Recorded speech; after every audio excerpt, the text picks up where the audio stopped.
गांव के बीच एक बड़ी सी लकड़ियों की ढेर सज रही थी। आग जलने वाली थी। लोग हंस रहे थे, गा रहे थे, पर उस आग के बीच एक कहानी छिपी थी, भक्ति की, अहंकार के विनाश की और सच्चे प्रेम की। यह सिर्फ रंगों का त्योहार नहीं था, यह होली थी। बहुत पुराने समय की बात है। एक अत्यंत शक्तिशाली राजा था जिसका नाम था हिरण्यकशिपु। उसने अपनी तपस्या से देवताओं को भी हरा दिया था। उसे वरदान मिल गया था कि न दिन में मरेगा, न रात में, न घर के अंदर, न बाहर, न इंसान से, न जानवर से। इस वरदान के बाद उसके मन में अहंकार भर गया। उसने घोषणा कर दी, इस पृथ्वी पर सिर्फ मेरी पूजा होगी, मैं ही भगवान हूँ। लेकिन उसी राज्य में एक छोटा सा बालक था। उसका नाम था प्रहलाद। प्रहलाद राजा का बेटा था, लेकिन उसका मन पूरी तरह भक्ति से भरा हुआ था। वह हर पल एक ही नाम जपता था, नारायण नारायण। प्रहलाद के लिए भगवान कहीं दूर नहीं थे। भगवान उसके सांस में थे, उसके मन में थे, हर जगह थे। जब हिरण्यकश्यप ने देखा कि उसका अपना बेटा उससे नहीं बल्कि भगवान की पूजा करता है, तो उसका गुस्सा आग बन गया।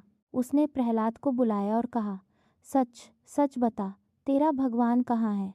प्रहलाद ने शांत स्वर में कहा, पिताजी, मेरे भगवान हर जगह हैं, आप में भी। यह सुनकर राजा का अहंकार और भड़क उठा। उसने फैसला कर लिया, प्रहलाद को मरना ही होगा। पहला प्रयास किया गया। प्रहलाद को गहरे समंदर में डाल दिया गया, लेकिन लहरों ने उसे छू भी नहीं पाया। दूसरा प्रयास, उसे पहाड़ से गिरा दिया गया, लेकिन धरती ने उसे अपनी गोद में संभाल लिया। हर बार जब प्रहलाद बच जाता, वह और ज्यादा शांत हो जाता और कहता, भगवान मेरी रक्षा कर रहे हैं। अंत में हिरण्यकश्यप ने अपनी बहन होलिका को बुलाया। होलिका के पास एक वरदान था, उसे आग कभी जला नहीं सकती थी। योजना तैयार हुई।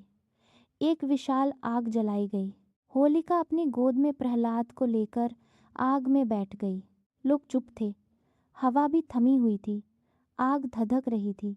प्रहलाद ने आंखें बंद की और बस एक ही नाम जपने लगा, नारायण नारायण। अचानक चमत्कार हुआ। जिस आग से होलिका को वरदान था, वही आग होलिका को जलाने लगी और प्रहलाद बिल्कुल सुरक्षित रहा। उस दिन सबने देखा, भक्ति के आगे वरदान भी हार गए। इसी घटना की याद में होलिका दहन होता है।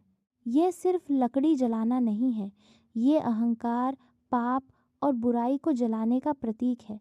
अगला दिन आया, रंगों का दिन, होली। पर होली की कहानी यहीं खत्म नहीं होती।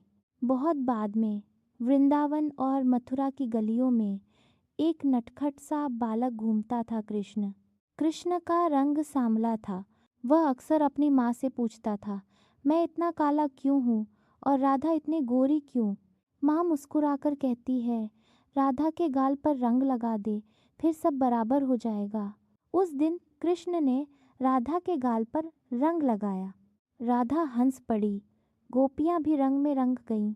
वहीं से होली सिर्फ जीत का नहीं, प्रेम का त्योहार बन गई। कृष्ण और राधा की होली में कोई भेद नहीं था, न अमीर, न गरीब, न छोटा, न बड़ा। सब एक रंग में रंग जाते थे। आज भी जब होली आती है, लोग रंग लगाते हैं, पर असली होली तभी पूरी होती है जब हम सब एक दूसरे के भेद भाव को भूलकर प्रेम और सामंजस्य के रंग में रंग जाते हैं। जब हर दिल में भक्ति का दीप जलता है और अहंकार की आग बुझ जाती है। जब हम सब मिलकर एक नए खुशहाल समाज का निर्माण करते हैं। होली का संदेश यही है, बुराई पर अच्छाई की जीत, अहंकार पर भक्ति की विजय और सबसे बढ़कर प्रेम और एकता का उत्सव। तो जब अगले साल होली आए, सिर्फ रंग मत लगाना, अपने अंदर के हिरण्यकश्यप को जलाना और अपने अंदर के प्रहलाद और कृष्ण को जगाना, प्रेम से सबको गले लगाना। यही है होली का सच्चा अर्थ।